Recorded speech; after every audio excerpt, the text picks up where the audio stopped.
En tout cas, bienvenue. Et ce matin, je me disais qu'est-ce que je vais pouvoir leur partager. Et je me suis dit, quoi de mieux que la parole de Dieu à proclamer avant un culte. Alors j'ai pris Éphésiens.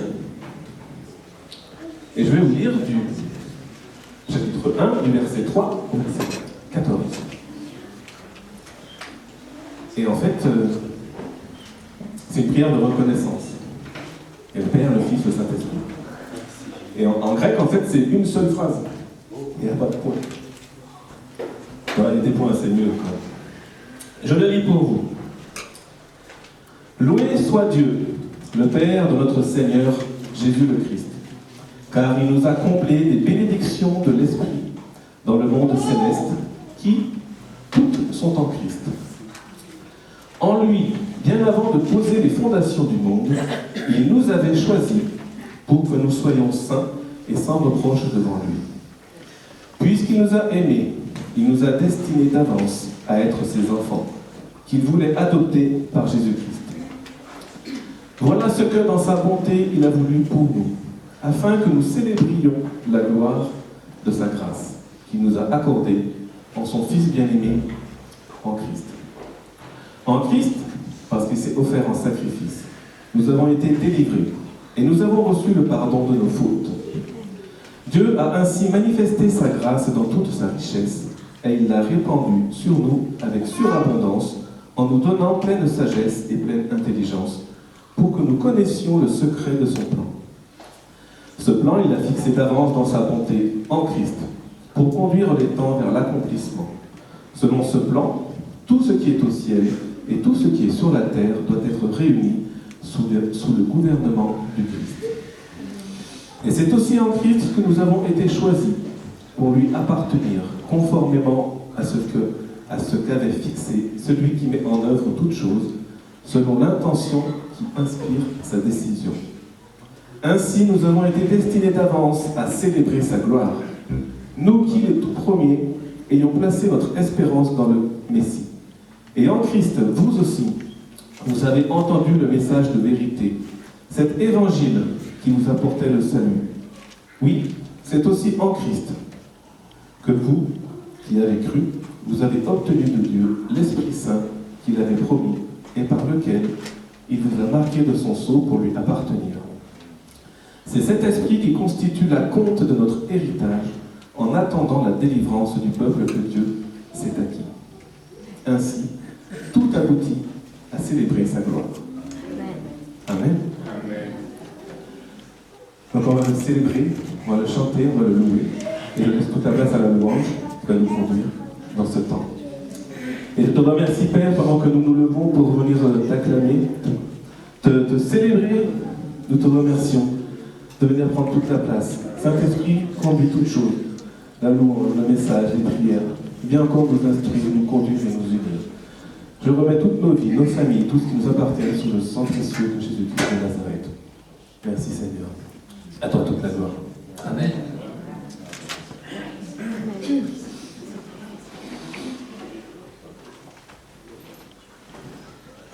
Bonjour à toutes et à tous. Merci pour votre fidélité. Vous avez su aller au-delà de chacun ses occupations pour nous réunir, pour honorer notre Seigneur. Et nous avons reçu aujourd'hui d'honorer notre Père, le Père créateur du ciel et de la terre, créateur de l'univers visible et invisible. Le Père qui a donné son Fils unique en sacrifice pour nous, pour que nous soyons rachetés du péché, pour que nous puissions être délivrés de tout ce qui nous empoisonne dans la vie. Ce Papa qui a un tel amour pour nous, un tel amour qu'on ne peut même pas mesurer. Quoi qu'on fasse, quoi qu'on ne fasse pas, il nous aime d'une façon identique. Rien ne varie en lui pour chacun de nous. Alors ce matin, au travers des louanges, on va se laisser imprégner par l'amour du Père. On va se laisser lui donner la possibilité de se révéler à notre cœur dans cet amour qui est tellement puissant pour nous. Et nous voulons te remercier, Papa. Déjà, Si nous sommes là, c'est parce que tu nous as choisis. Si nous sommes là, Papa, c'est parce que tu nous as désirés. Tu as désiré notre naissance. Tu as choisi un homme et une femme pour nous donner la vie. Et quand tu as décidé de nous donner la vie, tu avais un plan parfait pour notre vie. Et ce plan, nous voulons continuer de rentrer dedans pour honorer notre Papa Céleste. Merci Seigneur. Amen.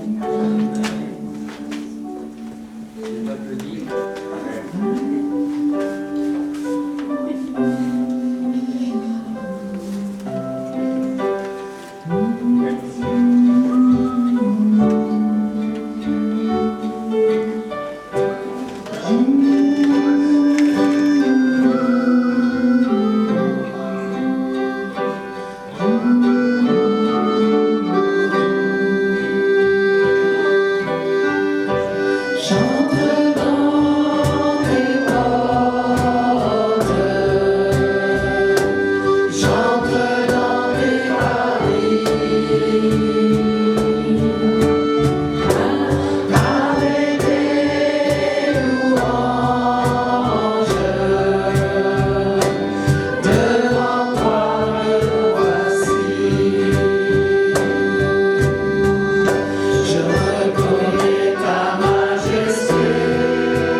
Maintenant que nous sommes entrés par ces portes, nous allons l'adorer.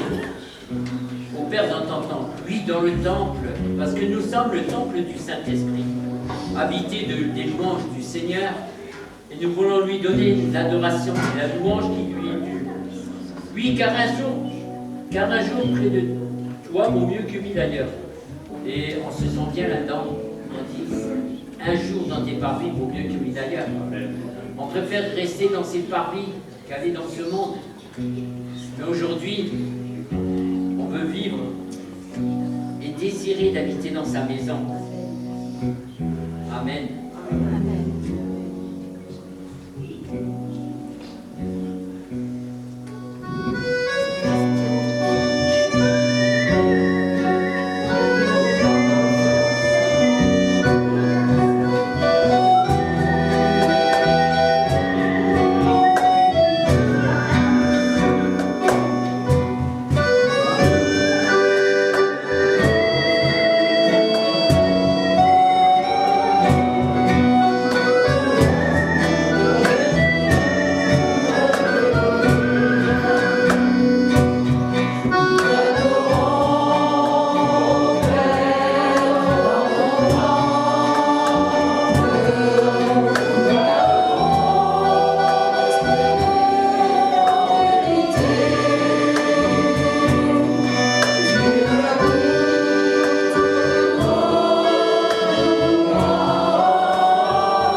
Complaisons-nous dans la louange. Abandonnons-nous à notre Père.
danser pour Dieu, danser de joie pour le roi des rois. Il vint me libérer. Oh, c'est bon, il nous a libérés. Il toucha nos cœurs, il toucha mon cœur. Et on a senti quoi? Son bonheur. J'ai trouvé une place parce qu'il m'a racheté. Oui, on va danser, on va chanter pour Dieu ce matin. Que celui qui a envie de danser, il danse. Amen.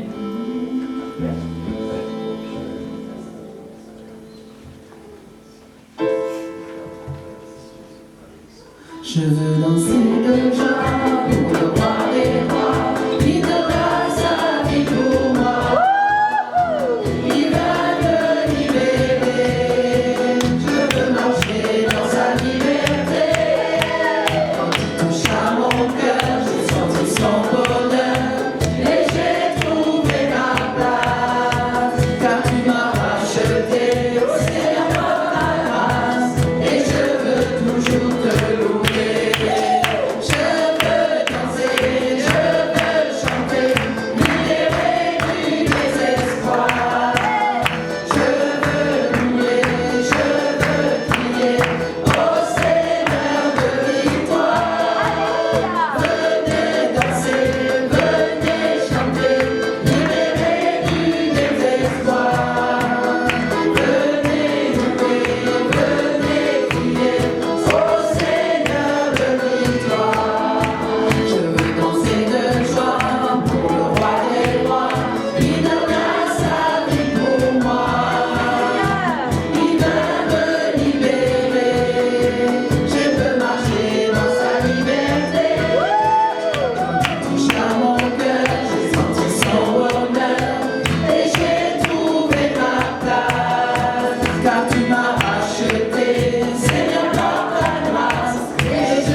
Merci Seigneur parce qu'on a été libérés, on a chanté ce matin, on est libérés du désespoir, tu nous as donné l'espérance.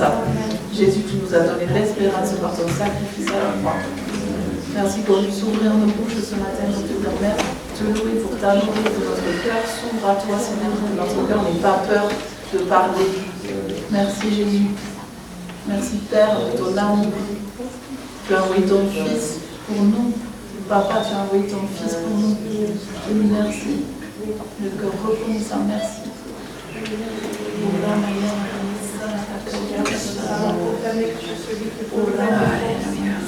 Toutes mes sources sont en toi. Tu es la source de l'espérance, mais aussi la source de notre courage. Nous avons besoin de force. Nous sommes vraiment compliqués, Seigneur. Et je veux vraiment proclamer que les sources sont en toi, Seigneur. Amen. Merci Seigneur parce que tu es merveilleux. Tu es le même hier, aujourd'hui, éternellement. Tu ne changes pas. Merci parce que tu changes nos cœurs. Et merci Seigneur pour le pasteur ou la pasteur qui va prêcher ce matin. Tu l'as au moins, Seigneur, tu oins sa bouche. Et merci pour le travail qu'elle a fait pour toi, ou qu'il a fait pour toi, Seigneur. Et je te remercie pour les pasteurs que nous avons. Amen. Merci pour eux, Seigneur. Merci parce qu'ils existent et parce que nous existons, Seigneur. Nous sommes là pour annoncer ta parole. Nous sommes là aujourd'hui, nous voulons écouter, avoir le cœur ouvert, Seigneur, et que nous puissions voir ces paroles qui vont être prononcées par cette bouche. Merci, Seigneur. Amen. Amen. Oui, je veux proclamer ce matin, Seigneur, que tu es notre berger et nous ne manquerons jamais de rien. Tu nous fais reposer dans de verts pâturages. Tu nous diriges près des eaux paisibles. Tu restaures notre âme. Tu nous conduis dans les sentiers de la justice. Seigneur Jésus, nous te sommes tellement reconnaissants. Quand nous marchons dans la vallée de l'ombre de la mort, nous ne craignons aucun mal. Ta houlette et ton bâton sont notre réconfort. Tu dresses devant nous une table en face de nos adversaires. Tu induis notre tête et notre coupe déborde. Oui, vraiment, le bonheur, la grâce nous accompagneront tous les jours de notre vie et nous reviendrons dans ta maison éternelle pour l'éternité. Nous voulons vraiment te remercier, Père éternel, au nom de Jésus, pour ton esprit qui a inspiré David, parce que tu savais qu'aujourd'hui on aurait besoin de ce réconfort, on aurait besoin de ces paroles et on aurait besoin d'entendre tes promesses pour tes enfants. Que toute la gloire te revienne, toi, Elohim, le Dieu trois fois saint. Amen.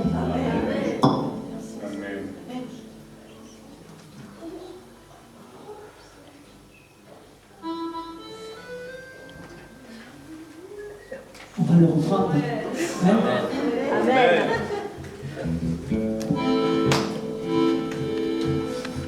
Je veux danser de joie pour le roi des rois, qui donna sa vie pour moi. Il vient de libérer, je veux marcher dans sa liberté. Quand il touche à mon cœur, j'ai senti son bonheur, et j'ai trouvé ma place. Car tu m'as racheté, Seigneur, par ta grâce, et je veux toujours te louer.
Merci Seigneur.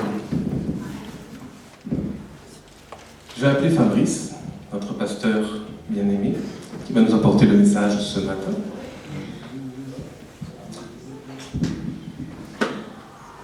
Et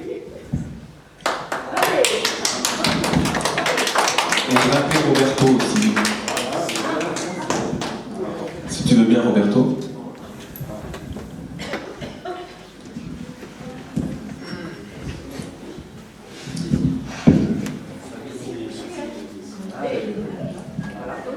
On va l'applaudir aussi.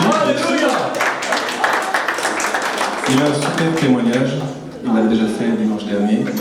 Et on aimerait qu'il le refasse aujourd'hui. Je laisse la parole.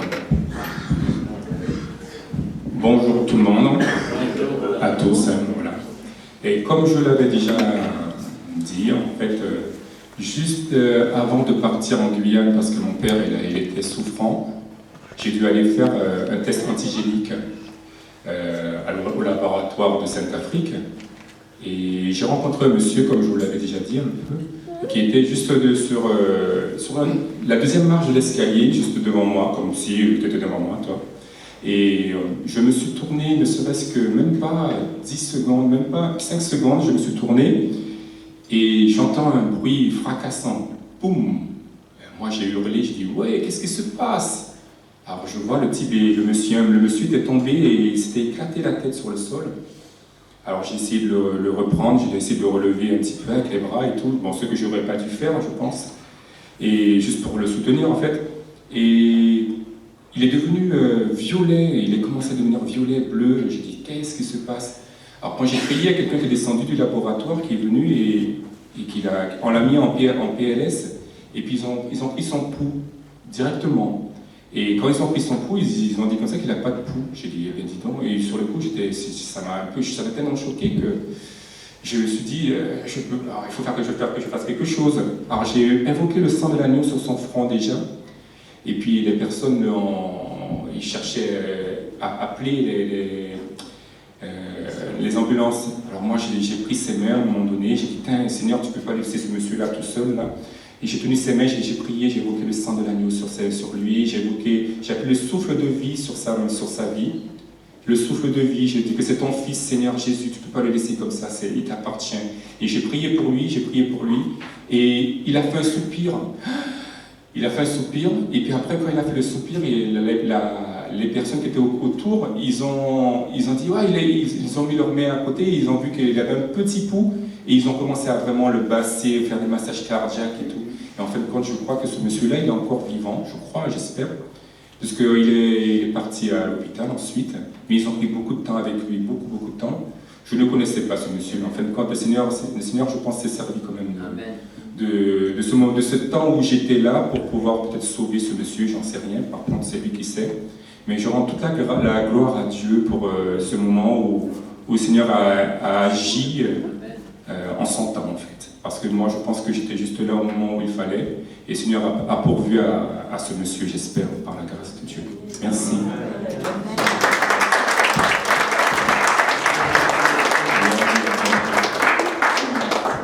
Merci Seigneur, merci Roberto. Merci. Amen. Dieu se sert de chacun de nous à chaque moment, à chaque instant. Amen. Pendant que Fabrice se prépare, n'oubliez pas les dîmes, les offrandes. Et je fais l'annonce tout de suite pour la semaine prochaine, c'est jeûne et prière au petit salon, de 11h à 13h. Ok. Pour les annonces, je pense que c'est tout. Il n'y a pas beaucoup d'annonces. Donc, le prochain culte en présentiel, c'est dans 3 semaines. Faites le calcul. Eh bien, merci Seigneur. À toi, Fabrice. Amen. Merci beaucoup. Merci Benoît, merci Roberto. C'est puissant ce témoignage. Invoquer le souffle de Dieu, quelqu'un. La vie revient. Seigneur Jésus. Vous savez que Dieu connaît le nombre de nos jours. C'est écrit qu'avant même notre naissance, il y a un livre sur lequel sont inscrits le nombre de nos jours. Et il y en a un, il n'a qu'une envie. C'est de nous raccourcir le nombre de nos jours. Lui, si tu ne peux pas rentrer dans ta destinée, si tu ne peux pas accomplir ce que Dieu veut que tu accomplisses, si tu ne peux pas inventer ce que tu dois inventer, si tu ne peux pas apporter dans ce monde ce que tu dois apporter de la part de Dieu dans ce monde, lui, ça lui fait plaisir. Tout ce qui est avorté, tout ce qui est détruit, tout ce qui est abîmé, tout ce qui est séduit, tout ce qui est trompé, tout ce qui est tordu, tout ce qui est perverti, ça lui plaît, parce que ça n'atteint pas la cible. Il y a un but à chacune de nos vies. On est comme des flèches aiguisées que Dieu lance, et elles doivent atteindre leur cible. Et l'ennemi fait tout sur le trajet pour qu'on parte tout trop à droite, tout trop à gauche, ou en haut, ou en bas, et qu'on rate la cible. Vous savez que la définition hébraïque du mot péché, c'est rater la cible. C'est fort, hein? En tout cas, merci Seigneur. Je crois que c'est un grand encouragement, c'est un encouragement personnel parce que tu avais une mission à faire en Guyane, mais c'est aussi un encouragement pour l'Église. Parce qu'on entend parler de résurrection en Amérique du Sud, on entend parler de résurrection en Afrique, et les résurrection en Europe, notamment en France, à cause de notre incrédulité et de la puissance du raisonnement. Beaucoup de choses de la puissance de Dieu sont limitées à cause de nos cœurs qui ont été rétrécis. Et Dieu est en train d'élargir. Dieu est en train d'élargir notre foi. Dieu est en train d'élargir le domaine du possible. Que ce qui est arrivé aux autres, ça arrive aussi ici. Ce qui est arrivé aux autres, ça peut arriver aussi dans ta vie. Et Dieu peut se servir de toi. Et en fait, tu n'as pas cru en vain. Tu t'es pas sanctifié en vain. Tu t'es pas purifié en vain. Tu n'as pas progressé dans la foi en vain. Tu t'es préparé pour qu'un jour Dieu puisse te prendre et t'utiliser. Pour que tu arrives au ciel devant le trône de Dieu et tu as fait ce que tu devais faire. La seule chose pour laquelle tu vas avoir une récompense. C'est fort. Nous, on aimerait faire tellement de choses. On aime tellement désobéir à Dieu et combler en faisant plein de choses à côté. Désobéir à Dieu dans ce qu'il nous demande parce que ça ne nous plaît pas, et faire plein de choses qui nous plaisent à nous et que Dieu s'en moque. C'est pourquoi dans la parole de Dieu, il est écrit l'obéissance vaut mieux que tous les sacrifices. Alléluia, merci beaucoup. Seigneur, je te remets ce temps, j'appelle ta grâce et ta faveur au milieu de nous. Je continue, Seigneur, à prier, à proclamer pour la suite de la prédication de dimanche dernier, la libération des captifs, la délivrance des prisonniers, les yeux des aveugles qui s'ouvrent, les oreilles des sourds qui entendent, les paralysés qui se lèvent, qui peuvent marcher, suivre le Seigneur, les morts qui ressuscitent. Seigneur, ce voile de ténèbres et de découragement et de mort qui est sur les vies, qui est sur les peuples, soit déchiré, et que ceux que tu as choisis puissent venir à la lumière. Au nom de Jésus, j'amène toutes les pensées captivées à autre chose, à ton obéissance, et je renverse au nom puissant de Jésus, selon le pouvoir et l'autorité que tu m'as donné dans cette région. Je renverse tous les raisonnements, les hauteurs et les forteresses, l'incrédulité, tout ce qui se dresse contre la connaissance de Christ. J'amène toute pensée captive à autre chose, à l'obéissance de Jésus. C'est lui le Seigneur, c'est lui le Dieu vivant. C'est en lui qu'on a la liberté, c'est en lui qu'on a l'espérance, c'est en lui qu'on a la joie, c'est en lui qu'on a l'accomplissement de nos vies, c'est en lui qu'on a le mouvement et l'être. Dieu est le seul qui peut dire « je suis ». Et il se définit au début comme « je suis celui qui est ». Je suis. Parce qu'il n'y a que lui qui peut dire « je suis ». Et c'est quand on est en lui qu'on a le mouvement et l'être. Sinon, on est comme une fleur qui a été coupée. On croit que tout va bien sans Dieu. On croit qu'on continue à être beau, on continue à être jeune, on croit qu'on continue à réussir, alors que la fleur est déjà en train de sécher. Et dans quelques jours, elle sera morte. Seigneur, sans toi, on n'est rien, on est vide. Remplis-nous, je te prie ce matin. Que personne ne soit privé de ta grâce, qu'on soit tous remplis de toi, Père. Et que ce que tu as prévu dans les cieux, dont tu m'as un peu parlé, puisse se révéler maintenant et s'accomplir au nom de Jésus. Amen.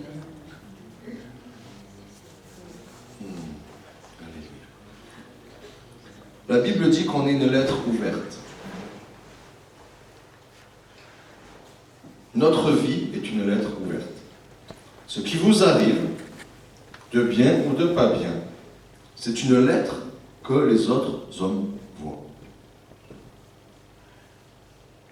Il y a beaucoup de soucis avec le peuple d'Israël, et quand on dit que c'est le peuple élu, ça irrite beaucoup de gens et ça hérisse beaucoup de poils, mais Dieu a choisi un peuple pour être aussi une lettre ouverte au niveau des populations et des peuples de la terre, pour que tout ce qui leur arrive de bien et de pas bien, et il en arrive un paquet de pas bien aussi, on puisse regarder et voir, waouh, Dieu est en train de nous parler à travers un peuple. Et maintenant, Dieu est en train de parler à travers les enfants de Dieu, des chrétiens. Non pas des gens qui ont une religion chrétienne, mais des gens qui ont rencontré le Christ, qui se sont soumis à sa volonté, qui ont abandonné leur vie pour le suivre lui, et le laisser transformer leur vie pour être, comme on vient de l'entendre, des instruments de vie, de bénédiction pour ce monde qui se perd. Amen. Oh Seigneur, tu es merveilleux.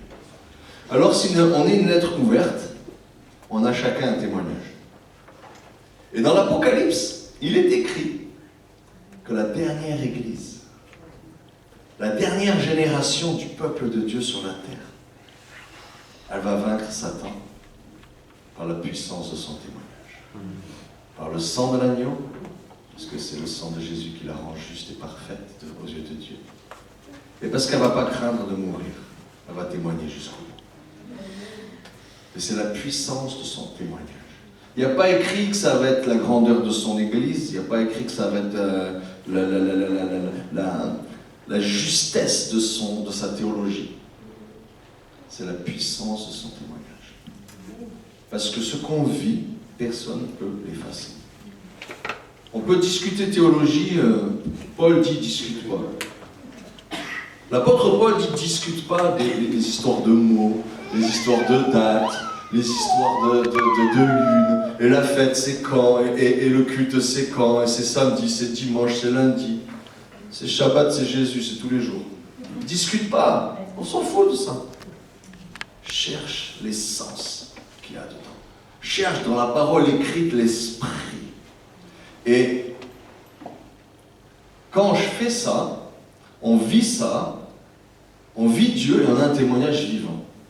Alors, moi quand j'étais jeune converti, comme je suivais des serviteurs de Dieu dans des églises, je voyais tout le temps des choses extraordinaires. Mais si je prends une vie, cette vie-là ne vit pas des choses extraordinaires tous les jours. Quand on lit les actes des apôtres, on voit des miracles, des prodiges, des démonstrations de puissance. Mais on voit genre 50 ans de la vie des apôtres, depuis qu'ils ont rencontré Jésus jusqu'à leur mort en sacrifice et justement en démonstration du point final de la lettre ouverte de leur vie. Et c'est tout résumé en quelques lignes.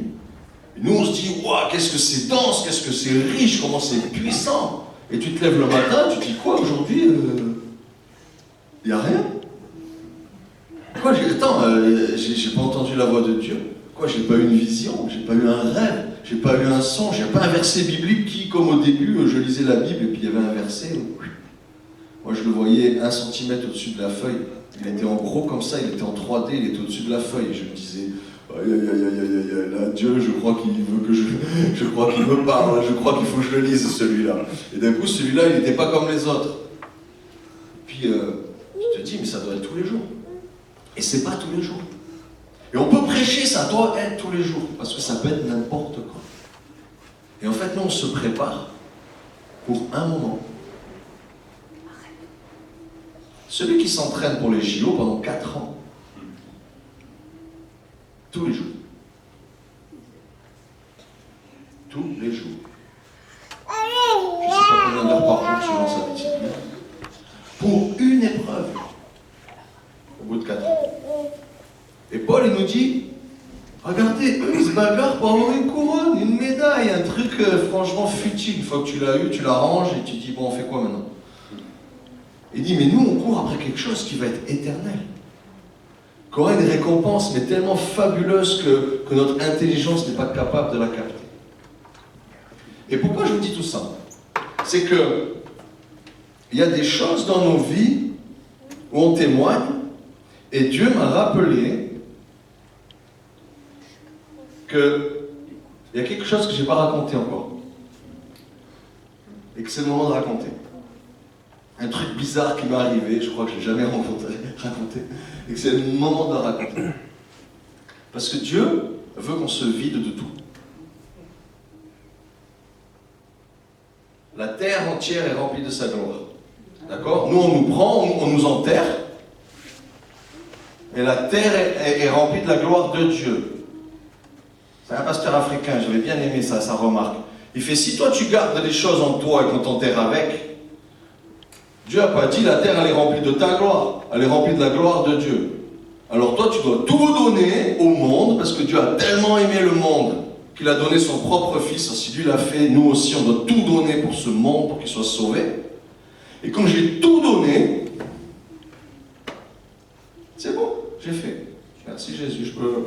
maison quand tu veux. Amen.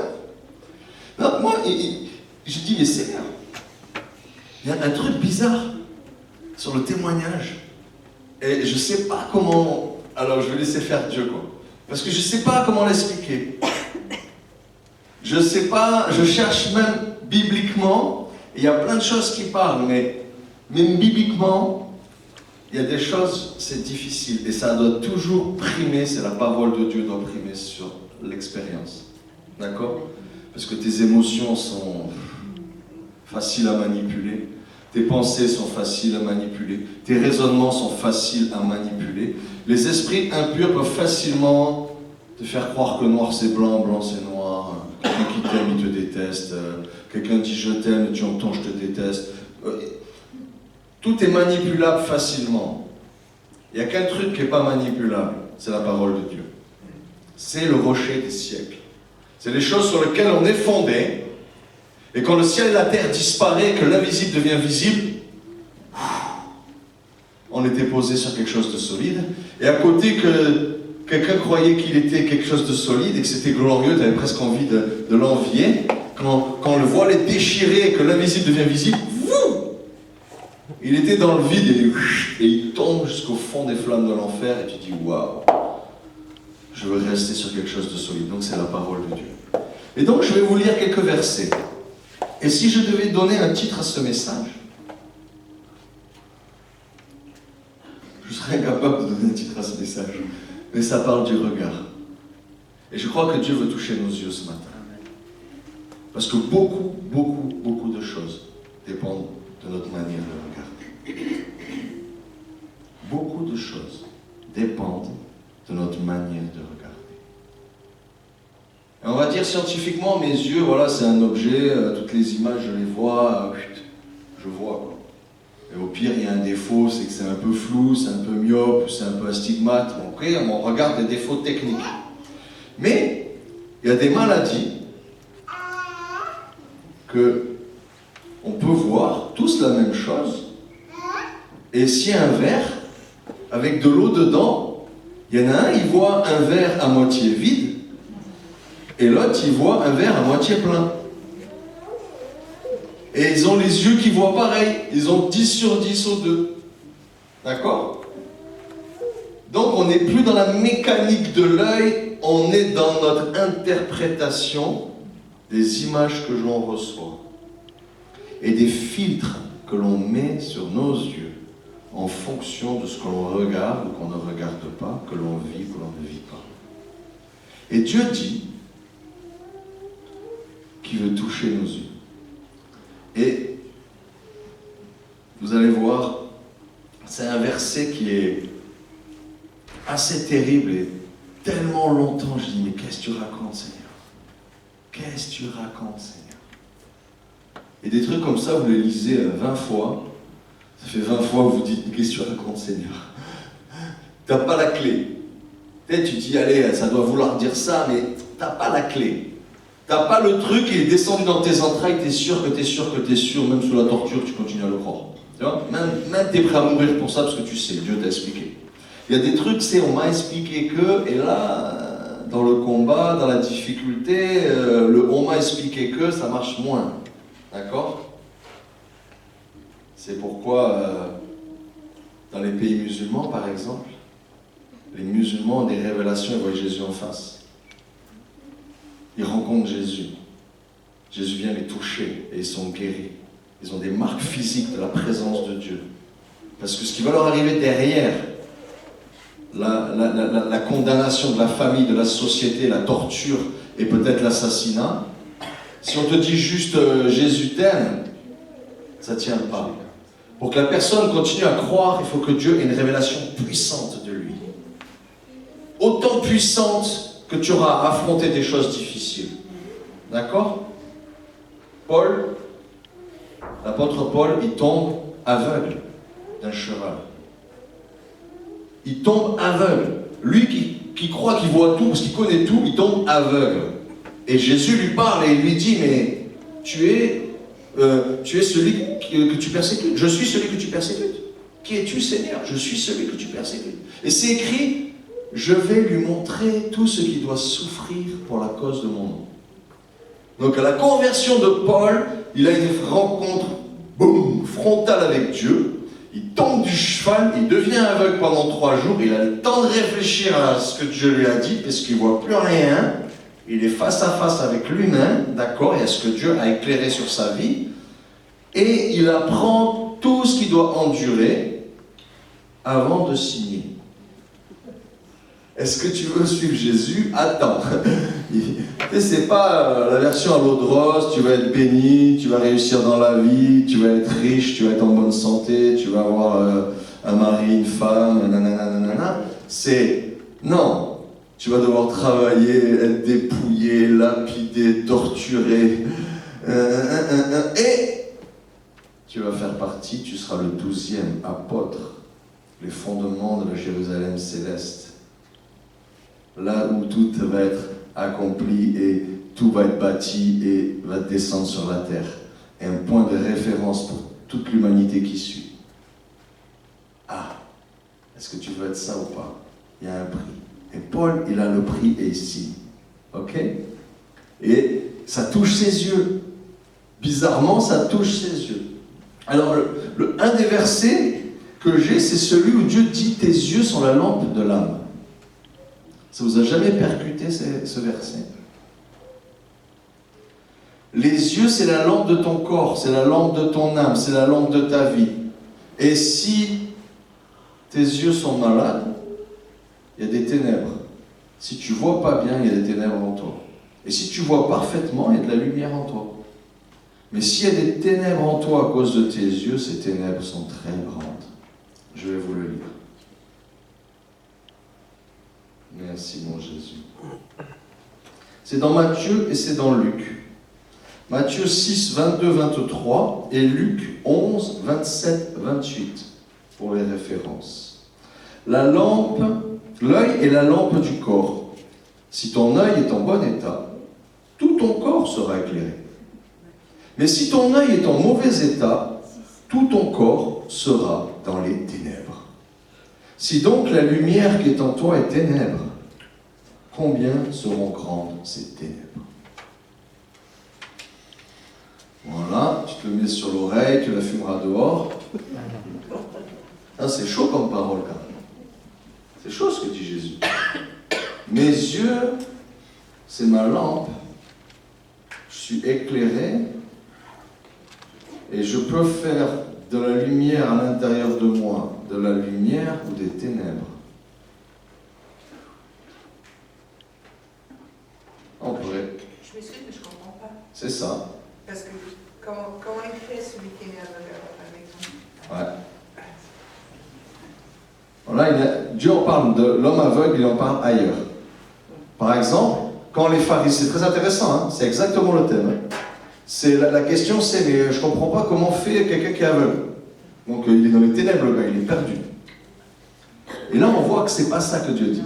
Parce que, à un moment, il est face à des pharisiens. Et les pharisiens, ils disent, ouais, mais nous, on voit tout ça et on n'est pas d'accord, ce que tu fais, ça vient des ténèbres, nanana. Et ils essayent toujours de le piquer, parce que lui, il lève la main et Dieu agit, tu sais. Et eux, ils lèvent la main et ça fait juste du vent, quoi. Donc à un moment, les religieux, ils détestent la présence de Dieu, parce que le cinéma, l'imitation, ne tient pas face à la réalité de Dieu, à la vérité de Dieu. D'accord? Donc tout ce que construisent les hommes sur une révélation de Dieu ne peut pas prévaloir sur la vérité de Dieu, sur Dieu lui-même. Donc ce que je comprends de Dieu, ça ne peut pas effacer Dieu. D'accord? Je peux comprendre un truc de Dieu et m'inventer le reste, et ce que j'ai compris de Dieu ne peut pas remplacer le vrai Dieu. C'est comme ça qu'il y a des idoles. Je me fais une fausse idée de Dieu, en disant, mon Dieu à moi, il est comme ça, moi je veux un Dieu qui me fait, il est gentil avec moi, je veux un Dieu qui pardonne, on se fait des idées. Et quand il est confronté aux pharisiens, il leur dit, vous dites que vous voyez, mais si vous étiez aveugle, vous n'auriez pas de péché. Mais maintenant que vous dites que vous voyez, vous êtes donc coupable. Boum! De quoi parle Jésus?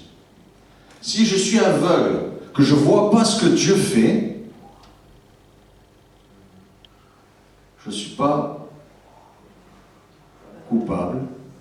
Mais si je vois ce que Dieu fait et que je dis que c'est pas ça, je suis coupable. Si je vois quelque chose de Dieu que je me dis à moi-même ou aux autres que c'est pas ce que je suis en train de voir en vrai, on est dans le mensonge, on est dans les ténèbres. Et les religieux qui voyaient la gloire de Dieu se manifester en Jésus-Christ et qui l'accusaient d'agir en fonction du prince des démons, étaient en train de mentir. Et ils étaient coupables parce qu'ils avaient eu l'information en étant témoins et ils ne pouvaient pas le contredire. À chaque fois, ça ne va pas être votre théologie qui va impacter le monde. C'est votre témoignage. C'est ce que vous avez vécu. Roberto, il voit quelqu'un mourir devant lui. Il ne sait pas quoi faire. Il invoque le sang de Jésus, il dit que le souffle de vie le rentre. La personne fait... Et le violet disparaît, redevient rose, et bon, il y a des massages cardiaques, il y a du travail, mais elle était morte, et d'un coup elle respire. Il y a du travail médical, physique derrière, mais il y a... La mort était là, et la mort est repartie. Quelqu'un a été attrapé, quelqu'un a relâché. Théologiquement parlant, tu peux dire Jésus-Christ est la résurrection et la vie, et on peut tous le dire. Mais quand tu pries pour quelqu'un qui est violet et que d'un coup il fait et qui redevient rose, tu dis toujours la même chose. Jésus-Christ est la résurrection et la vie. Mais à travers un témoignage, ça ne s'efface pas. La théologie, ça s'efface toujours. Le Coran dit, les réformés disent, les adventistes disent, les hindouistes disent, les istes, il y en a istes et il y en a plein des istes. Chacun il dit, chacun il dit, chacun il dit. Mais quand il se passe quelque chose en vrai, tu ne peux pas l'effacer. Tu ne peux pas l'effacer. Ta vie, c'est ta vie, on ne peut pas l'effacer. On ne peut pas dire non, tu n'as pas compris ce que tu as vécu, c'est pas vrai. On ne peut pas te dire non, c'est pas toi, c'était quelqu'un d'autre. On ne peut pas dire non, tu n'as pas vécu ça. Ce que tu as vécu, tu l'as vécu. C'est ça ton arme. C'est ça ta force. C'est ça ce que Dieu t'a donné pour conquérir et accomplir la volonté de Dieu dans ta vie. Nous, on pense que c'est pour nous faire du bien et ça nous fait du bien. Nous, on pense que c'est pour nous guérir parce que Dieu nous voit en bonne santé pour le servir. C'est vrai. Mais c'est un tout et c'est une arme à la fois offensive parce que ça renverse les raisonnements des autres parce qu'ils connaissent quelqu'un qui a vécu quelque chose avec Dieu et ils disent mince, c'est vrai. Et c'est une arme défensive parce que toi, quand tu vas pas bien, tu peux te rappeler, oh, j'ai vécu ça avec Dieu. Dieu m'a déjà sauvé une fois. Dieu m'a déjà guéri 3 fois. Dieu a déjà exaucé plusieurs fois la prière. Dieu a déjà. Et c'est une arme offensive et défensive. Ok. Donc revenons sur c'est quoi cette lumière et c'est quoi ces yeux. Je vais reprendre l'exemple du verre. Est-ce que tu vois le verre toujours plein ou est-ce que tu vois le verre à moitié plein ou est-ce que tu vois le verre à moitié vide?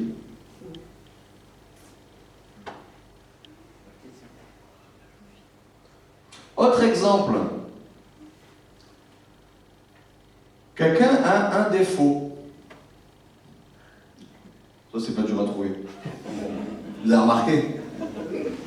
D'ailleurs, plus chez les autres que chez soi-même. Hein? C'est là où on voit que la lampe, elle éclaire des fois dans une seule direction. Ça fait partie du même principe. Mais, oh, il a un défaut. Ouais, mais il y a plein de qualités quand même. Ah, on profite des qualités. Si tu vois un défaut, tu jettes, à la fin, tu te jettes toi aussi, tu es tout seul et tu te jettes toi aussi. Donc, il faut bien gérer les défauts et prendre les qualités. Comme dirait le pasteur principal de cette église, Jean-Louis Teferi, dans le poisson, tu prends les filets. Sois pas stupide. Arrête de manger les écailles, arrête de manger les arêtes, arrête de manger la tête, d'accord? Arrête de manger les nageoires. Dans tous les poissons, il y a des arêtes. Dans tous les poissons, il y a des écailles, il y a la tête, et, tu vois, il y a toujours quelque chose de pas bon. Parce que la perfection, elle s'appelle Jésus. D'accord? Mais il y a quand même du filet. Et il y en a qui ont des gros filets, il y en a des tout petits filets. Il y en a qui ont plein d'arêtes, il y en a qui n'ont pas beaucoup d'arêtes. Ok? Donc tu as un défaut et tu manges le filet, tu te régales. Et puis, à un moment, quelqu'un qui n'aime pas ce poisson, il te dit « Oh, t'as vu, il est plein d'arêtes. Hein. Ah, t'as vu, oh là là, la tête, elle est grosse, quoi. Il y a plein de trucs qu'on ne mange pas là-dedans. Ah, puis elles sont piquantes, les nageoires, quoi. Et puis si tu écoutes ça, d'un coup, tu regardes le poisson, et le poisson que t'aimais bien, avec le beau filet, là, d'un coup, le poisson, tu le trouves moins bon. Et tu dis, mais c'est vrai, il y a plein d'arêtes. Ah, puis t'as vu la tête, elle est grosse. Hein. Puis t'as vu les épines. Ah, la personne a la raison quand même. Hein. C'est vrai, j'avais pas fait gaffe. Hein. C'est vrai. Hein. Et plus tu dis ça, plus tu vois plus que ça. Le filet diminue. En fait, le poisson, il n'y a que l'arête avec la tête et les épines. Tu sais, il n'y a plus de chair, quoi. Et à la fin, le poisson, tu le jettes. Et là, je crois que tes yeux ont été abîmés. Je crois que quelque chose s'est passé en toi qui a abîmé tes yeux. Parce que c'est toujours le même poisson, mais tu ne le vois plus pareil.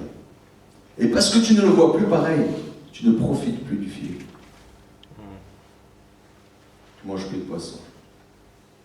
Tu ne reçois plus les bonnes choses qu'il y avait dans ce poisson. Mais je crois que nos yeux sont malades de plein de manières différentes. Ce qu'on regarde,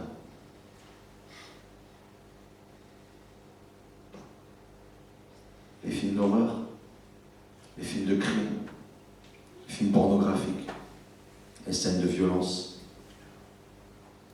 Je crois qu'il y a des images qui nous marquent, qui abîment notre regard. Et on ne regarde plus les autres pareils. Un homme ne regarde plus une femme pareille après un film pornographique. Quelqu'un qui voit quelqu'un se disputer ne voit plus la dispute pareille après avoir vu un film où ils s'entretuent à coups de poing, de couteau et tout ça. Et il trouve que la dispute, c'est pas très grave finalement. Nos yeux sont abîmés, notre regard est abîmé de multiples manières.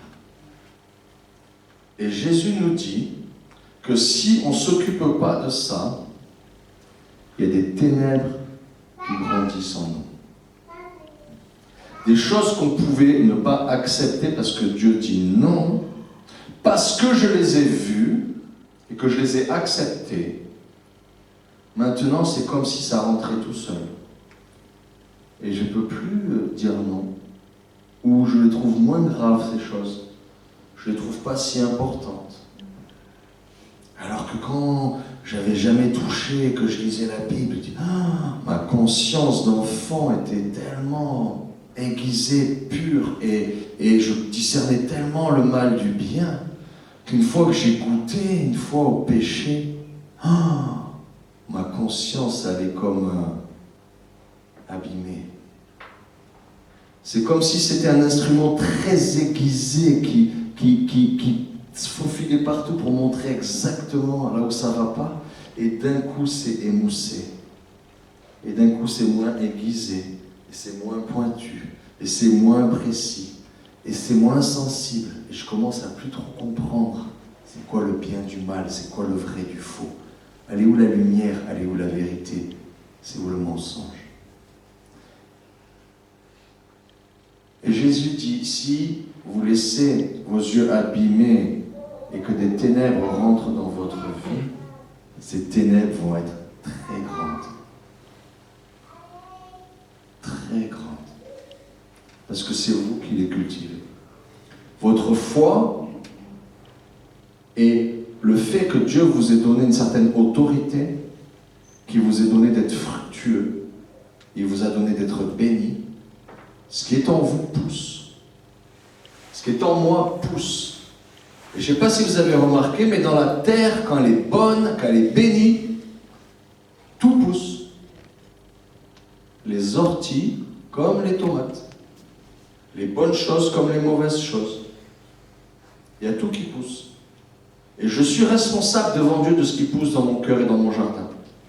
Et Dieu dit, fais attention à ta lampe. Fais attention à ta lampe. Oh Seigneur mon Dieu.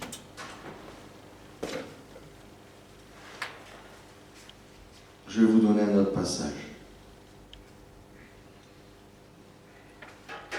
Je vais en venir au témoignage que je n'ai jamais raconté. Je donne à la fin parce que je veux un fondement biblique. Et c'est quelque chose que j'ai réussi qu'une fois. Donc je ne vais pas me vanter, genre je vous explique, je sais, je suis pasteur. En fait non, c'est juste une grâce que Dieu m'a donnée une fois. Et il s'est passé quelque chose qui venait de lui derrière. Et j'ai compris qu'est-ce qui s'était passé après avec la parole. Mais c'est d'abord la parole de Dieu. Ok ? Il n'y a que Dieu qui explique. Et mon vécu ne peut pas contredire la parole de Dieu. Les trois sont d'accord, hein? Le Père, le Fils et le Saint-Esprit. Tout est Dieu est d'accord, ce qu'il a dit, sa parole c'est d'accord, et l'Esprit, ce qui me fait vivre, ils sont d'accord. Si quelque chose tu le vis et que c'est contraire à la volonté de Dieu ou à la parole de Dieu ou à l'Esprit de Dieu, c'est qu'il y a un truc qui n'est pas de Dieu. C'est comme ça qu'on discerne. On est toujours concentré, le Père, le Fils, le Saint-Esprit. On a le corps de Christ, on a la parole de Dieu, on a la loi et les prophètes. Donc ce que Dieu a pensé au début, on le sait. Ce que Dieu a fait avec Jésus-Christ, on le sait. Ce que l'Esprit de Dieu vient faire en moi, on le sait. Et donc s'il y a un truc qui n'est pas conforme, c'est que je suis en train de me louper ou d'être séduit par un esprit ou que je me séduis moi-même.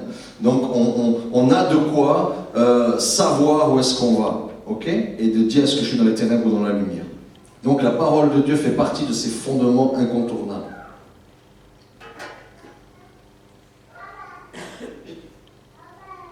Alléluia.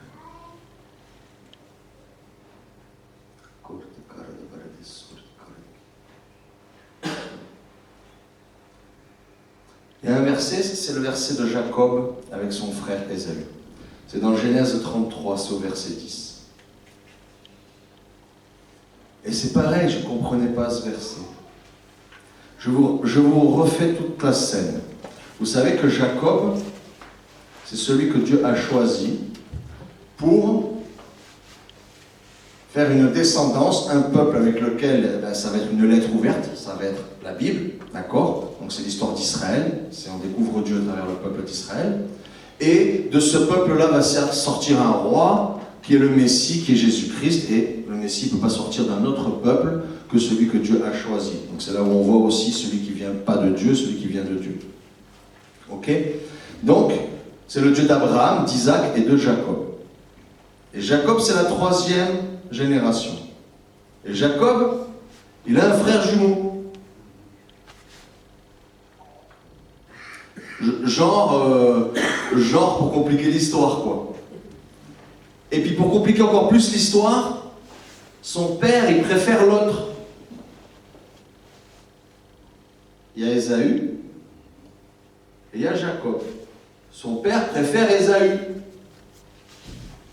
Et Dieu a choisi Jacob. Alors si toi dans ta vie, tu sens que tu n'es pas le préféré, tu sens que tu n'as pas été choisi, tu n'étais pas le premier choix, hein? Tu es arrivé en 42e position et tu es content d'être là. Et que même ou tes parents, ou tes chefs, ou tes autorités, ou tes patrons, ou tes pasteurs, ils t'ont pas vu du tout dans une position de réussite dans quelque chose, dans une autorité, ben sache que c'est Dieu qui a le dernier mot. Et que Jacob, malgré que son propre père, celui qui était censé la mener et le porter et le lancer dans sa destinée, a été celui qui n'arrêtait pas de l'écraser et de l'empêcher, eh bien Dieu a quand même fait son plan parce que Dieu est Dieu. Et Jacob est devenu l'héritier. Et on dit, Dieu, c'est le Dieu d'Abraham, d'Isaac et de Jacob. Ok ? Petite parenthèse fermée. Donc, il est parti, il a fait son travail. Il a fait ce qu'il devait faire. Il a vécu. Il a trompé son frère pour récupérer l'aînesse, parce qu'il a fait comme il a pu, avec ses moyens humains. Et il a eu les conséquences de ce qu'il a fait. D'accord? C'est pas parce que j'ai fait la volonté de Dieu. Quand on trompe, on est trompé. Quand on sème quelque chose, on le récolte. Ok? Donc il récolte son truc. Il va travailler pour quelqu'un pour avoir droit à une femme. Au bout de 7 ans, on lui enfile une autre. Il se fait arnaquer dans la nuit de noces, il fait nuit, il y a le voile, hop, il couche avec une femme, il se réveille le matin. Ah, on m'a trompé. Ah oui, t'as trompé quelqu'un, t'es trompé, ok. D'accord, jusque-là, celui qui sème, il récolte. Les lois divines, même quand on est aimé de Dieu, les lois divines sont les lois divines, que personne ne peut transgresser, ok? Tu manges ce que tu as semé. Hop, il retravaille 7 ans de plus pour avoir la femme, c'est là qu'il veut. Il a plein d'enfants, plein de troupeaux, et Dieu lui dit maintenant tu prends chez toi. Ok, t'as payé ta dette, t'as réglé ton problème, t'as eu ta leçon, et en rentrant chez lui, juste avant, il rencontre l'ange de l'Éternel. Et il sait que s'il ne le chope pas, s'il n'attrape pas Dieu, si Dieu l'entend pas, si Dieu le bénit pas, si Dieu touche pas sa vie, ça va mal finir. Parce que là, il retourne chez lui, dans le pays où son frère qui l'a trompé est devenu quelqu'un de puissant. Et on apprendra quelques lignes plus tard que son frère, il sait qu'il vient et il arrive avec 400 hommes armés. Et lui, il a juste des femmes et des enfants et ses troupeaux. Donc il dit là, il va y avoir un massacre, il va y avoir Méchoui, et c'est lui le Méchoui, tu vois. Donc il sent que c'est pas bon. Et il se bat avec Dieu. Il se bat et il dit, je veux changer ma destinée. C'est ça en fait. J'ai trompé. J'ai trompé, j'ai usurpé, j'ai magouillé, j'ai subi les conséquences de mes magouilles. Je veux plus de ça. Je veux plus de ça. Je veux changer. Et si Dieu n'intervient pas, je ne peux pas changer. Et il se bagarre avec l'ange toute la nuit. Je ne sais pas si tu imagines. Je pense que l'ange était super puissant et que je ne vois pas un homme arriver à le maîtriser. Ah, t'es trop fort, t'es plus fort que moi. Il y a quelque chose de l'ordre de la volonté. Il y a quelque chose de l'ordre de la détermination. Il y a quelque chose de l'ordre que dans le combat, il y a toujours et dans tous les domaines un moment où tu te dis est-ce que c'est légitime que je continue? Parce que c'est fatigant, c'est dur, c'est l'autre, il a vraiment l'air de résister. Ou est-ce que je vais au bout parce que c'est légitime? Est-ce que je mérite? Est-ce que c'est juste? Est-ce que je dois aller jusqu'au bout? Est-ce que j'y crois jusqu'au bout? Et lui, il croit jusqu'au bout. Il croit tellement, il n'abandonne pas en fait, jusqu'au petit matin. Alors, une nuit de combat entière, et au matin, il dit, mais tu dois me bénir.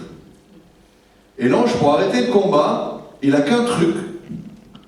Bam! Il lui déboîte la hanche. Il lui déboîte la hanche. Et il le bénit. Alors tu te dis, waouh, super la bénédiction. Qui veut se faire déboîter la hanche et être béni? Bon, il est blessé dans son être, il a la marque de son combat. Quelque chose qui va se rappeler toute sa vie. C'est pas juste on prie Alléluia, Alléluia, ah merci Jésus, puis tu repars et le lendemain tu redemandes autre chose, ah s'il te plaît, tout, t'as oublié ce que Dieu a fait avant, et on veut des priantises comme des enfants. Non, Dieu là, il lui déboîte la hanche, il lui marque sa vie. C'est à vie, tu es celui-là. Tu t'es battu avec moi, tu as une marque, mais tu as gagné. Tu es vainqueur des hommes et vainqueur de Dieu. D'ailleurs, tu t'appelles plus Jacob, l'usurpateur, tu t'appelles Israël. Celui qui s'est battu avec Dieu et qui a été vainqueur. Ça veut dire vainqueur de Dieu. Je ne sais pas si tu vois. Tu passes de usurpateur gros nul qu'on ne veut pas de toi à waouh, tu as vaincu tous les êtres humains et tu t'es même battu avec Dieu et tu as gagné. Tu es au sommet de la hiérarchie. Tu es au sommet de la destinée qu'on peut avoir. Il n'y a pas plus haut. Tu dis waouh, changement de choses. Et donc il est avec sa victoire, une boîte. Donc il se rappelle de sa victoire, il va s'en rappeler toute sa vie parce qu'il va boiter toute sa vie. Mais il a reçu une assurance, c'est que Dieu est avec lui. Alors maintenant ce qu'il fait, c'est selon la stratégie de Dieu. Et il sait que son frère arrive avec 400 hommes armés et il va y avoir un bain de sang. Et là, il a une stratégie, il fait des cadeaux. Tu sais, on vient devant Dieu avec des offrandes, avec des chants. On lui dit combien on l'aime, on lui donne ce qu'il aime, on lui fait des offrandes, on lui fait des cadeaux, on lui donne de l'argent, on lui donne des biens, on lui donne nos vies, on lui donne notre louange, on lui donne notre adoration. Et il fait ça à son frère, à son ennemi. Et il est écrit dans Genèse 33 au verset 10, il veut lui faire tous ses cadeaux, et l'autre il est riche aussi, donc ça n'intéresse pas les cadeaux. Mais quand même, il y a quelque chose qui touche son cœur. Et il lui dit, comme il refuse, il lui dit non. Jacob dit, non, je te prie, si j'ai trouvé grâce à tes yeux, accepte de ma main mon présent, mon cadeau. Car c'est pour cela que j'ai regardé ta face comme on regarde la face de Dieu. Et tu m'as accueilli favorablement. Et d'un coup, moi quand j'ai lu ce verset, ça m'a interpellé. Comment je peux regarder quelqu'un comme je regarde la face de Dieu? Et ça m'a... Comment je peux voir quelqu'un comme si je regardais Dieu? Comment, quelque part, je cherche Dieu dans la personne? Comment, dans ses yeux, je veux voir les yeux de Dieu? Parce que c'est ça qu'il a fait. Il a considéré l'autre comme instrument de Dieu. Il s'est dit, tout ce qui m'arrive maintenant vient de Dieu, car Dieu m'a béni. Et même son frère, son ennemi, le seul qui veut le tuer, le mettre à mort dans sa vie, il le regarde comme si ça venait de Dieu, comme si c'était Dieu lui-même. Et là, moi, dans mon cerveau de jeune converti, ça a tourné un moment. Parce que je ne comprenais pas cette phrase. Je dis, le gars, il vient pour le tuer, quoi. Et il le regarde comme si c'était Dieu. Il est aveugle ou quoi? Elle est où la lampe là? Comment il a réglé sa lampe? Comment a-t-il réglé sa lampe? Comment doit-on régler notre lampe, nous, quand Dieu nous dit bénis tes ennemis, fais du bien à ceux qui te persécutent? Comment on doit régler notre lampe, nous, quand Dieu nous dit pardonne ton frère 7 fois, 70 fois? Comment on doit regarder, nous, celui qui nous veut du mal, en disant qu'en fait, tout concourt au bien de ceux qui aiment Dieu, et tout ce qui m'arrive va conduire à l'accomplissement de ma destinée? Comment on doit regarder? N'est-ce pas là le regard de Dieu? N'est-ce pas là comment on doit voir les choses et comment on doit voir les autres?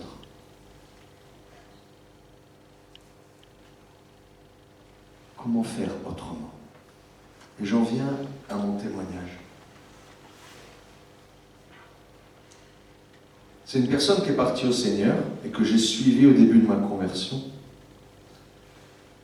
que quelqu'un a envoyé parce que j'ai été déçu dans une église et donc j'ai cru en Dieu, mais j'ai vu les gens imparfaits dans l'église et l'imperfection du pasteur et ce qui était demandé étaient des choses injustes et du coup moi ça a brisé mon cœur, comme un cœur d'enfant qui retrouve l'espoir et la vie, et tu crois à l'évangile et d'un coup tu vois les défauts des gens, et le fait de voir des arêtes dans le poisson m'a coupé l'envie de manger du poisson. Voilà, pour faire un résumé.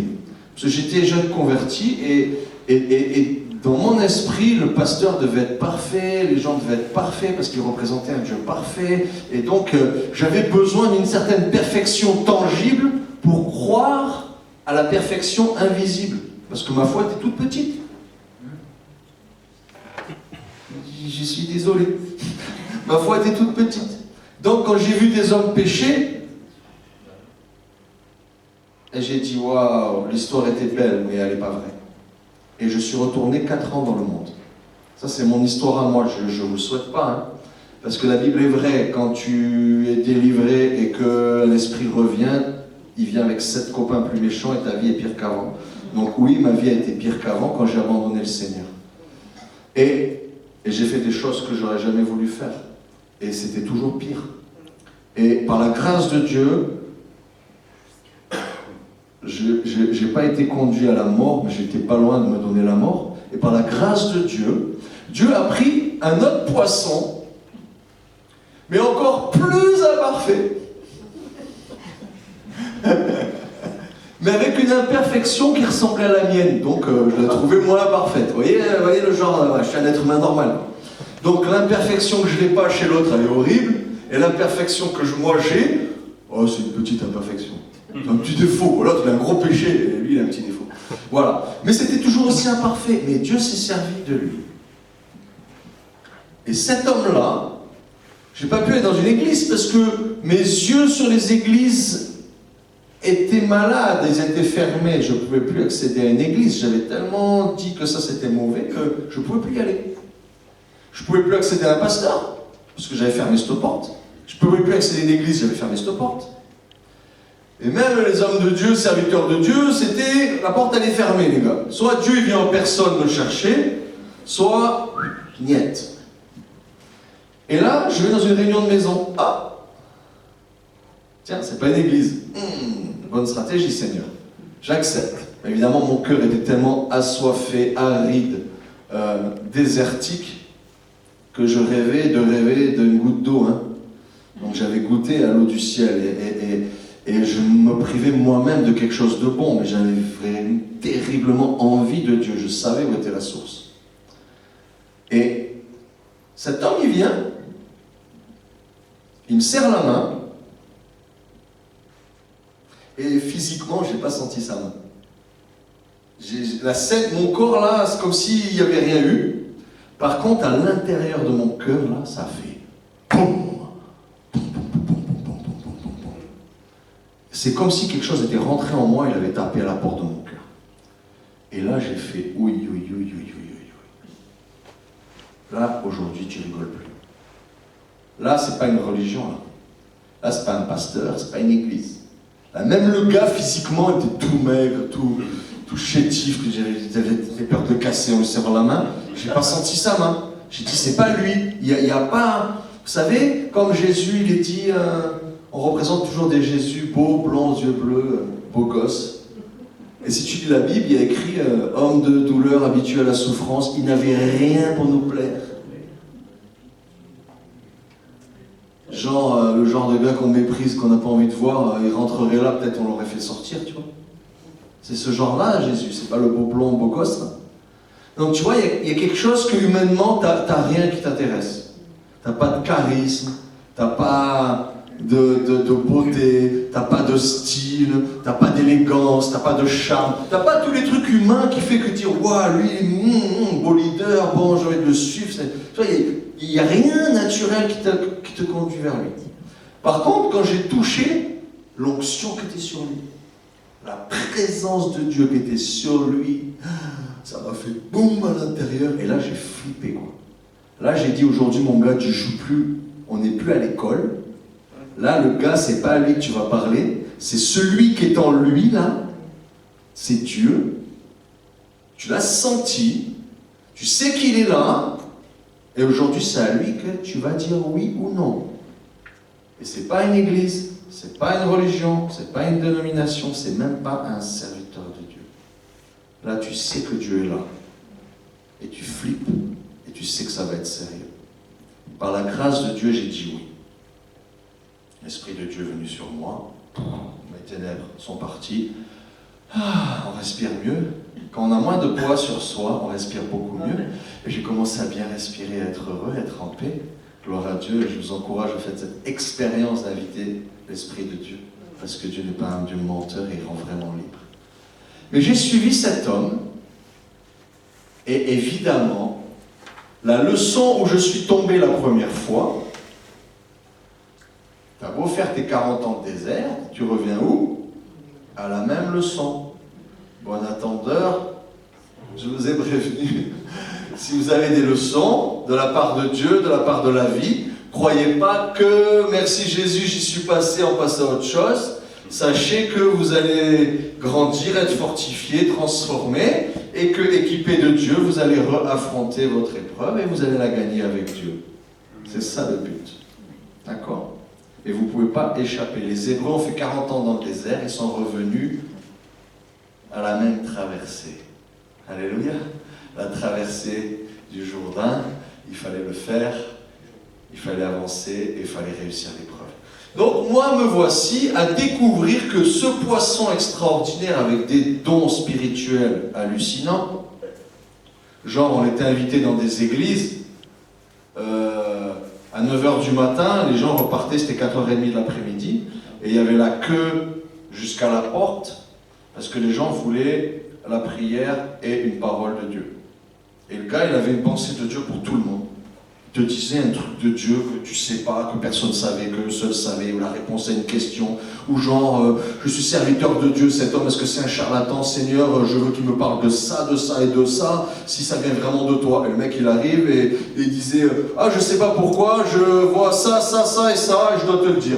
Bah, le gars, il fait, ok, t'es un serviteur de Dieu, c'est la question que j'ai demandé à Dieu, c'était mon test. Et des trucs comme ça, mais tout le temps, parole de sagesse, parole de connaissance, parole prophétique, une onction de guérison. Moi j'étais jeune converti, il priait, les gens tombaient, il disait ton grand-père est mort de mort violente, ton père est mort de mort violente, toi t'as peur de mourir du cancer des intestins, je maudis ce cancer au nom de Jésus. Fabrice prie pour lui. Moi j'étais jeune converti, j'étais là, je sais pas pourquoi. Hop, je mets la main, je prie en langue. Et vous avez déjà vu Alien? Tu sais, quand il a un truc dans le ventre et que ça bouge dans son ventre, là, et vous voyez, avant qu'il sorte, il y a un truc qui bouge, là, et vous voyez la boule qui bouge. Et moi, j'avais la main sur le ventre, et sous ma main, ça bougeait comme ça. Et là, je peux dire que tu pries en langue, hein. C'est ton premier don spirituel, c'est le cadeau que Dieu te donne quand tu reçois son esprit. Tu cherches des dons plus grands, hein, c'est super les dons plus grands. Mais celui-là, c'est celui que tu as, et punaise, tu t'en sers, et tu pries pas pour le gars, tu pries pour toi, en fait, tellement tu flippes. Mais là, j'ai vécu des trucs comme ça et j'ai dit, mais une onction de Dieu sur cet homme, c'est hallucinant. Et d'un coup, je découvre qu'il y a des arêtes dans le poisson, qu'il a aussi des défauts. Et ça commence à me piquer. Et ça commence à me piquer. Et je commence à regarder et puis à voir plus que ça. Et à un moment, je vois tellement plus que ça, que genre le poisson, c'est une grosse tête et hop, direct la queue, avec des épines. Il n'y a plus de chair, il n'y a plus de filet. Mon regard est déformé. Et je revois pareil que la première fois que j'ai vu des serviteurs de Dieu imparfaits, que j'étais tombé et j'étais retombé dans le monde. Et là, il s'est passé ce verset. Et c'est une grâce de Dieu. C'est que je ne veux pas raconter les défauts et l'histoire qu'il y a eu, parce que je veux, même si cet homme est parti, je veux honorer sa mémoire, je veux honorer cet homme, c'est un serviteur de Dieu. Mais le défaut qu'il faisait sur moi me touchait moi et ma future femme. Et moi, je ne comprenais pas pourquoi il se comportait comme ça. Et je disais, c'est pas possible qu'il fasse ça. Seigneur, c'est pas possible qu'il fasse ça. Seigneur, c'est pas possible qu'il soit comme ça. Seigneur, c'est pas possible qu'il se comporte comme ça. Mais c'est un homme de Dieu. Il a fait ça, il a eu la gloire de Dieu, il y a eu des guérisons, j'ai été guéri, j'ai eu des visions, j'ai compris la parole, j'ai vu des miracles, j'ai vu des prodiges.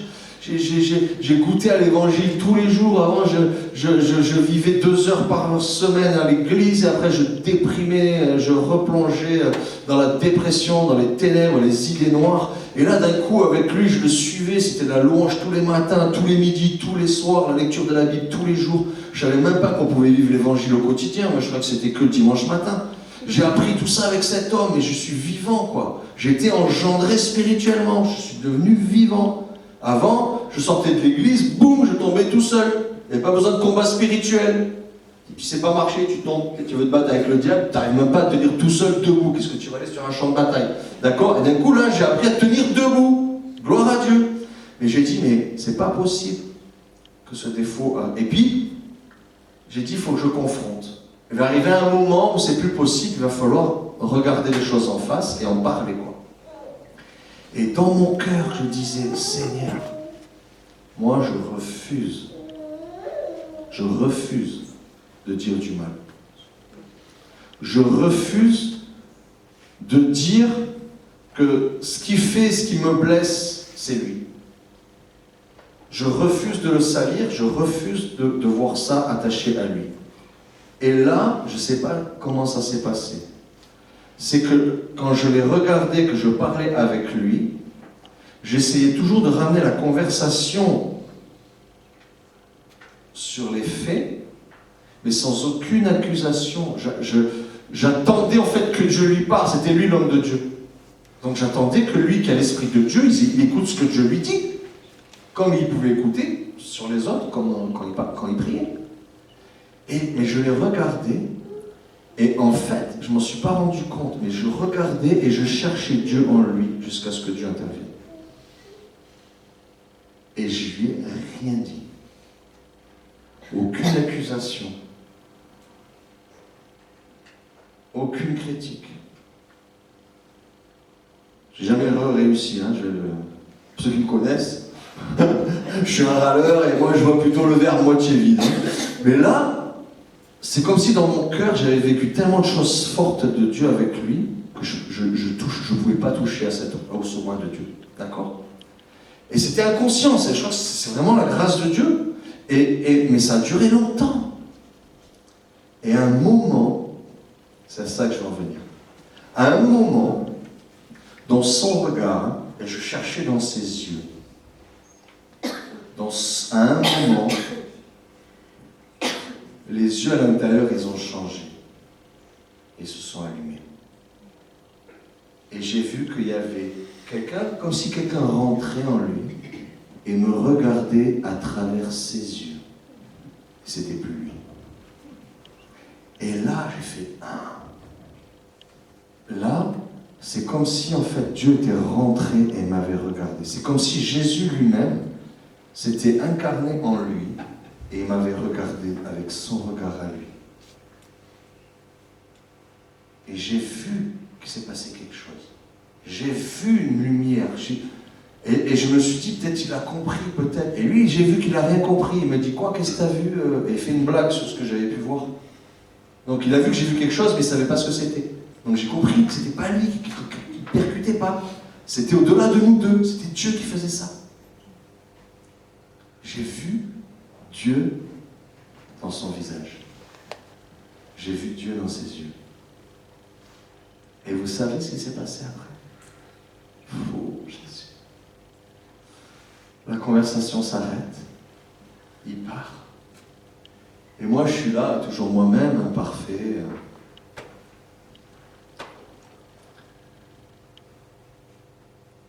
Et je reste comme ça, et je réfléchis, et j'étais en train de pécher. J'étais en train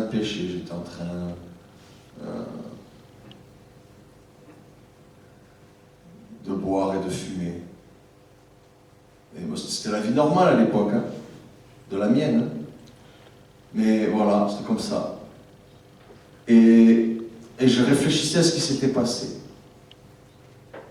Et à un moment, j'entends une voix qui me parle.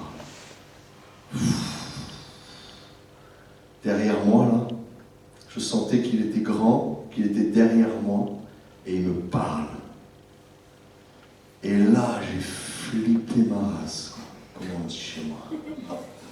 Là, je savais que Dieu était là, c'est lui qui était en train de me parler, et il était derrière moi. Et franchement, hein, je ne me suis pas retourné, j'ai eu trop peur. Je suis resté comme le mec pris en flagrant délit, tu sais. C'est ouais, Jésus, je t'aime, alléluia. Alléluia, alléluia. D'un coup, ça fait oh punaise, il est là. Et il m'a parlé. Et j'ai entendu sa voix à l'extérieur, j'ai entendu sa voix à l'intérieur. Il m'a même fait entendre ma propre voix intérieure, que je ne savais même pas que c'était moi. Il m'a fait entendre mes propres pensées. Mais j'avais trop honte de mes propres pensées devant Dieu. En fait, je ne sais pas qui on est. Hein. On fait bien tout ça. Hein. Mais devant Dieu, tu peux rien faire semblant. C'est comme si d'un coup, tu es transparent, tu entends ta propre voix. Quoi. Dieu est là, il te dit un truc, et tu entends ta voix qui fait « Ah, je m'en fous, dès qu'il part, je le refais. » Mais tu t'entends. Donc tu sais qu'il entend aussi. Donc t'as trop honte, t'as envie de dire tais-toi, mais c'est toi. Et là tu vois ton cœur, ton vrai cœur. Tu sais pourquoi il y a des choses que tu n'arrêtes pas. Parce que ton cœur, il aime ça. Il continue, il aime. Mais c'est la première fois que j'ai entendu la voix audible de Dieu. Je l'ai entendu à l'extérieur de moi. J'ai senti sa présence derrière moi et je l'ai entendu à l'intérieur de moi. Et c'était juste, souvent quand il y a des témoignages de gens qui vont dans le ciel ou qui vont en enfer, ils se retrouvent face à un jugement de Dieu et c'est tous des gens forts qui parlent beaucoup et qui disent je vais négocier, tu sais. Et en fait, devant Dieu, tous ils disent il n'y avait pas de négociation, quoi. Il a dit un mot et tu savais que tu étais mort, tu ne peux pas te cacher. Tu ne peux pas inventer un truc qui cache quelque chose, tout est transparent, tu ne peux rien cacher. Tout ce que tu mets devant, c'est transparent, ça ne cache rien. Tu ne peux pas te cacher devant Dieu. Et tu savais que tu étais cuit. Et moi, ça m'a fait ça. Dieu est venu, m'a parlé. Et je savais que j'étais cuit. Et il m'a expliqué mon idolâtrie. Il m'a expliqué mon péché. Et après, j'ai senti ses mains sur mes joues. Et il m'a couché comme ça sur le canapé. Et là, je me suis mis comme un bébé. Et je me suis endormi en paix. Et je me suis réveillé le lendemain. Il y a quelque chose qui s'était passé. Un mois après, j'étais délivré de la drogue. Et je commençais à servir dans l'église. Mais l'important, c'était cette grâce de chercher dans l'autre le regard de Dieu dans le regard de l'autre. C'est quelque chose qui m'a marqué, parce que c'est la seule fois où, par ma persévérance à chercher ça, Dieu a fini par être vraiment derrière. Et c'était plus l'homme qui me regardait. Et Dieu a vu, et il savait que c'était le temps de venir. C'était le temps de me rencontrer en vrai. Et que c'était plus une religion, c'était plus un pasteur, c'était plus une église. C'était Dieu vient, t'es tout seul et vient et te parle. Pourquoi? Parce qu'il t'a donné la grâce d'obéir à sa parole et de chercher dans la face de l'autre la face de Dieu. C'est le message que je voulais vous donner. Je crois que c'est la dernière chose que j'ai vécu de fort, que j'ai à témoigner. Et je crois qu'on peut demander cette grâce à Dieu. De chercher Dieu dans l'autre. De chercher Dieu dans le regard de l'autre. Et quand Jésus nous dit bénis celui qui te fait du mal, prie pour celui qui te persécute. Je crois que tu ne peux pas le faire si tu ne cherches pas Dieu dans l'autre, malgré lui. Et je crois que quelqu'un commence à être changé quand tu refuses de voir le mal qu'il y a en lui, que tu cherches Dieu en lui. Par ta foi et ta persévérance, Dieu vient en lui. Et quelqu'un est changé. Des maris ont été changés par le changement de regard de leur femme sur leur mari. Et au lieu de voir tout ce qui n'allait pas, ils ont commencé à chercher Dieu dans leur regard. Dieu dans le regard de leur mari. Et le mari s'est converti. Et le mari a vraiment changé. Parce que Dieu est rentré en lui. Il a changé son cœur. Et il n'a pas rencontré une religion, il n'a pas rencontré une église. Il a rencontré le Créateur du ciel et de la terre. Celui qu'on appelle Dieu, le Dieu d'Abraham, d'Isaac et de Jacob. Le Père du Seigneur Jésus-Christ. Celui qui nous a envoyé son Esprit Saint pour qu'on devienne ses enfants. Et pour terminer, ça va être le temps de la Sainte Seine. Mais juste, c'est quelque chose que j'ai demandé aussi, c'est dans l'Apocalypse. Dans l'Apocalypse, il est question de collyre pour les yeux. Parce qu'on est aveugle, nos yeux sont abîmés. On a besoin de voir comme Dieu voit.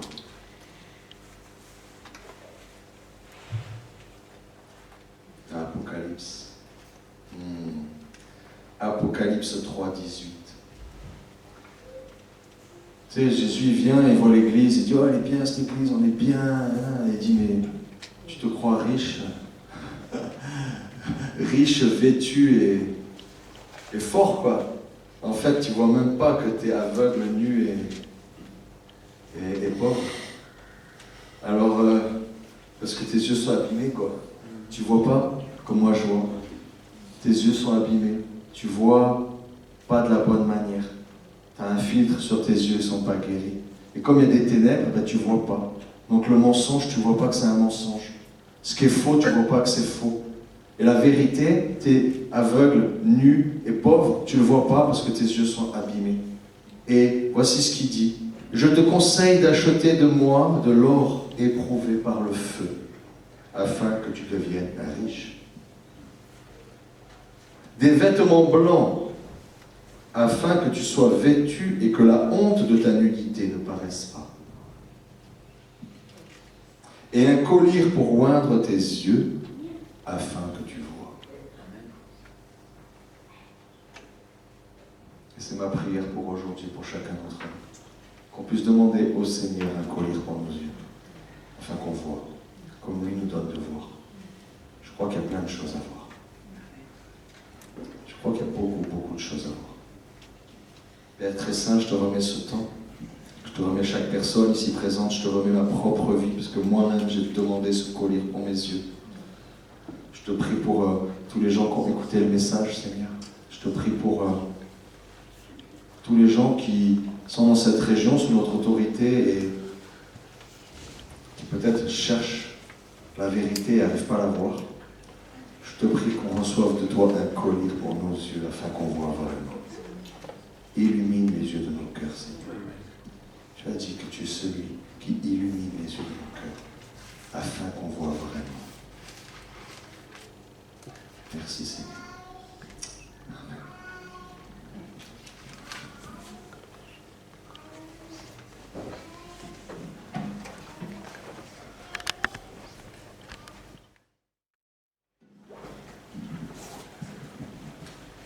Amen. Merci Fabrice. Merci Seigneur. Je donne la parole. Amen. Merci pour ce jour béni en tout cas. Merci Père. Merci pour ton esprit. Merci pour ce temps de partage. Et pour commencer la communion de cette Sainte Seine, je vais vous lire un passage dans Apocalypse 19, verset 6. Et suivant. Et j'entendis comme la voix d'une foule immense, semblable au bruit de grandes eaux et au grondement violent du tonnerre. Elle disait : Alléluia, loué soit Dieu, car le Seigneur, notre Dieu Tout-Puissant, est entré dans son règne. Réjouissons-nous, exultons d'allégresse, et apportons-lui notre hommage. Voici bientôt les noces de l'agneau. Sa fiancée s'est préparée, et il lui a donné de s'habiller d'un lin pur, éclatant. Ce lin représente les actions justes de ceux qui appartiennent à Dieu. L'ange me dit alors : écris, heureux les invités au festin des noces de l'agneau.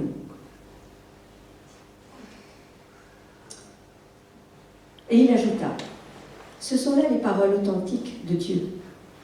Alors je me prosternai à ses pieds pour l'adorer, mais il me dit : ne fais pas cela, je suis ton compagnon de service et celui de tes frères qui sont attachés à la vérité dont Jésus est le témoin. Car le témoignage rendu par Jésus est ce qui inspire la prophétie de ce livre.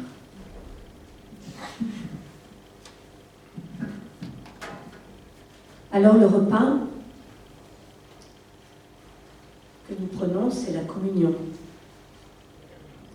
Et c'est vraiment en lien avec ce que nous a partagé notre pasteur Fabrice, par son esprit, notre Seigneur.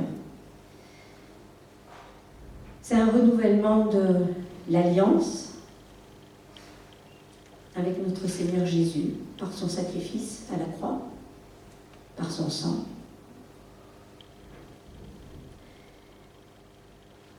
Cette alliance que Jésus a à apporter à deux dimensions. L'ancienne alliance, quand on faisait alliance avec des peuples, surtout dans le Moyen-Orient, et dans toute la pratique juive, deux peuples se rencontraient, il y avait un sacrifice d'un animal, ils se mettaient d'accord sur les termes de l'alliance, et à la fin il y avait un repas. Ce repas voulait dire que tout le monde était en communion. Si l'un des peuples n'était pas en accord avec l'autre, il ne pouvait pas avoir de repas. Il fallait un consensus total. Ça, c'est sous l'ancienne alliance. Et puis Jésus donc est venu nous apporter cette nouvelle alliance éternelle, donc par son sang, et avec deux dimensions. La première dimension, c'est avec notre Dieu, donc la communion avec lui. D'être en accord avec lui, d'être en accord avec sa parole. Et puis la deuxième dimension, c'est avec le corps du Christ, les frères et les sœurs. Et chercher le regard de Dieu dans ton frère, dans ta sœur. C'est là le corps du Christ. Si on ne peut pas trouver le regard de l'autre, demandez la grâce à notre Seigneur, la grâce à notre Père, qui donne, sans compter, parce qu'il prépare son épouse. Béni soit Dieu pour ce temps, aujourd'hui. Alors merci parce que nous sommes... oui, je voulais vous partager aussi ceci, c'est que on partage le pain, donc on va partager ce repas, et il y a en français, il y a un mot qui s'appelle copain. Alors Jacques, si je me trompe en latin, il faut me rectifier.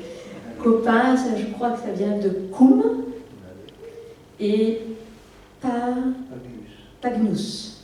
Ça veut dire partager le même pain. C'est-à-dire c'est une communion. Une communion dans toute sa dimension. Et c'est ce qui nous est demandé dans le corps du Christ. C'est l'Église qui se prépare. On ne peut pas y échapper. Et vraiment, je bénis le Seigneur pour ce message.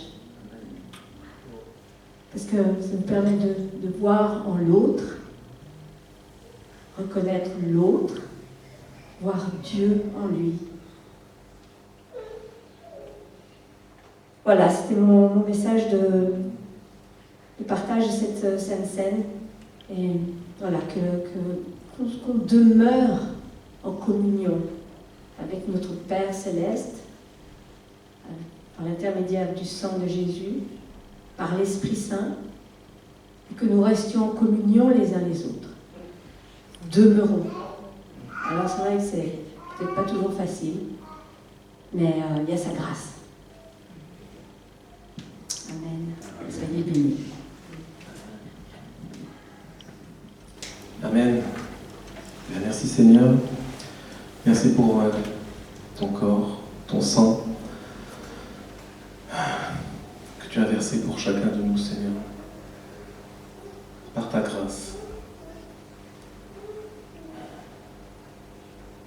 Seigneur, nous voulons prendre ce repas, le repas du Seigneur, vraiment en communion avec toi, avec les frères et les sœurs, Seigneur, qu'on ne retienne rien, qu'on donne tout. Seigneur, merci pour ta présence. Merci pour tout ce que tu as déjà révélé dans les cœurs de chacun. Merci pour toutes les guérisons que tu as déjà accomplies, Seigneur, dans les cœurs de chacun ce matin. Merci, Seigneur, que nous puissions prendre ce repas vraiment en communion, comme des copains. Seigneur, Ce verset, tu dresses devant moi une table devant mes adversaires, et c'est une table, c'est pour les inviter à entrer en communion, être ensemble en accord.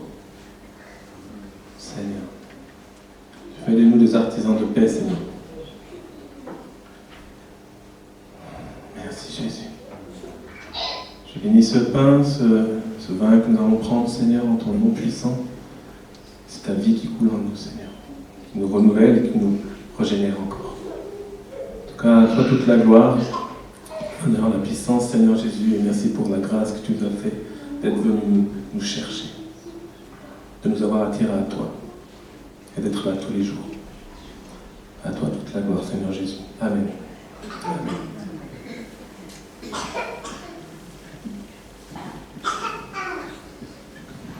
Et juste une pensée. Vous pouvez vous déplacer pour aller voir les uns les autres, mais juste reformuler une alliance. Les uns envers les autres. Alors on va se bénir mutuellement. On se met 2 par 2, personne n'est seul. Deux par 3. 3 par 2. Ok. Allez. Le premier bénit l'autre. Que l'Éternel te bénisse et qu'il te garde. Que l'Éternel te bénisse et qu'il te garde. Que l'Éternel fasse luire sa face sur toi. Que l'Éternel fasse luire sa face sur toi. Et qu'il t'accorde sa grâce. Que l'Éternel tourne sa face vers toi. Que l'Éternel tourne sa face vers toi. Et qu'il te donne la paix. Et qu'il te donne la paix. Maintenant, c'est l'autre qui bénit. Que l'Éternel te bénisse et qu'il te garde. Que l'Éternel fasse luire sa face sur toi. Et qu'il t'accorde sa grâce. Que l'Éternel tourne sa face vers toi. Et qu'il te donne la paix. Amen.